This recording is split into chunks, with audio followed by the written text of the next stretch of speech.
Hey everybody, Shannon Scott with Grave Talks coming to you from the Lincoln Trail here in Illinois.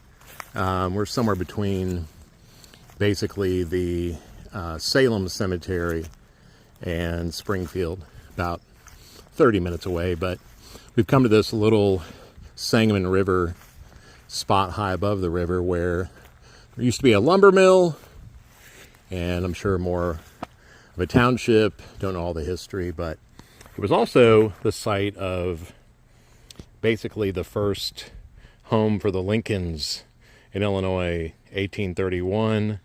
So we have the Daughters of the American Revolution setting this marker down in 1904, and we're going to kind of move up here to where I think there's an earlier marker. It's like a pink granite stone, might be from the area, I don't know, but boy, it's beautiful. Lovely prairie flowers hanging out here. But yeah, the first home of Abraham Lincoln in Illinois in March of 1830. Abraham Lincoln came from Indiana with his family to settle here in Macon County, hey, Georgia reference, at a place on the north side of the Sangamon River, 10 miles westerly from Decatur. The Lincolns built a log cabin, broke the sod to raise a crop of corn. On this site, the family endured the famous terrible winter of deep snow until March of 1831, when Abraham left to take a flatboat down the Mississippi, and Thomas Lincoln moved to Coles County. And that, ladies and gentlemen, is just part of the parable. Lincoln is such a fascinating character, and I think all of those people around that hour are both good, bad, and ugly. Man. And, I think America one day will hopefully have a greater concept of who Lincoln really was, and maybe some of the other details of his life and the assassination and some of the greater reasons for the Civil War, which are really kind of like the underlying, but not the mainstream academia conversation always going on, and what makes for, parable-ish documentaries and history books and all the rest. There's a lot of stuff they don't want us to know as Americans, really. Replica cabin, which was here, built in the style fashion, which is quite lovely in that sort of Dutch kind of roof shingling and all this other stuff, but someone maliciously burned it down twice. So anyway, they're not going to rebuild Lincoln's cabin. And I think these, as I always say to people, if our dollar was worth more, our money was really worth the money it deserves to be, or used to be deserving of, there'd be like people living here, on site.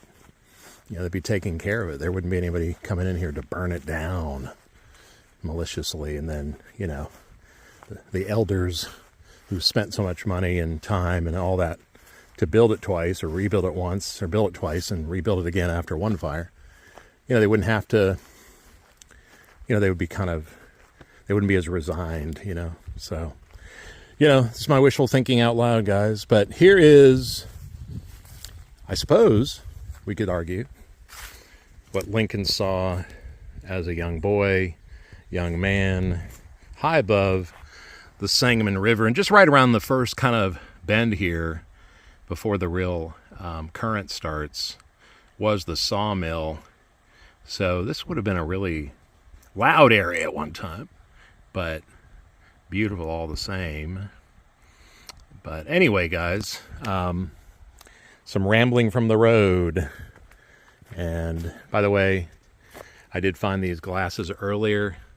If you're missing some tortoiseshell 50s kind of styled glasses, they're here on the bench awaiting you. They're just blue blockers, but they might have been your favorite pair, so come back to get them.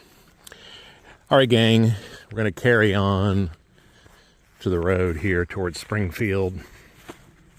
See if we get to Lincoln's burial on time, Lincoln's tomb. I don't know. We'll see. We keep stopping and getting distracted. But, who was Abraham Lincoln? Who were the Booth brothers. Why was the last known photo of John Wilkes Booth taken in a hotel in Montreal? Why was the Confederate Secret Service based there? These are the things they don't teach us. But I've always got a mind for and tracking. We'll talk about more in the future. But for now, we can say we came to what they tell us was the Lincoln Homesite of 1831. Thanks for watching, guys. More to come. And yes, I'm breathing hard because it's hot. Hey guys, quick thing near the Lincoln homestead of First. When the Lincolns left the area, we see basically the same year I don't know if that's right. I thought the Lincolns rolled in 1830. They left after a year. I don't know, this may not be correct. But the pioneer cemetery of the family that ran the lumber mill, they have their own cemetery here called the Whitley Cemetery, where someone has taken real aim to add some missing markers to identify where the Whitleys are buried. Some petite headstones here for obviously young infants and just general family members. I suspect there are more people buried here. I think it says something about 18 graves. We see Tobias Brown.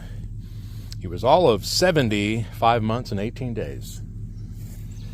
And then I love the kind of, I guess we'll call that an obelisk style, but anyway, rounded top there, some flowers, weeping willow for A.A. Matthews, maybe worked in the mill. That'd be my thought too. It's not just a family cemetery, but workers here as well. But yeah, so if you're over here seeing the original Lincoln Homestead site,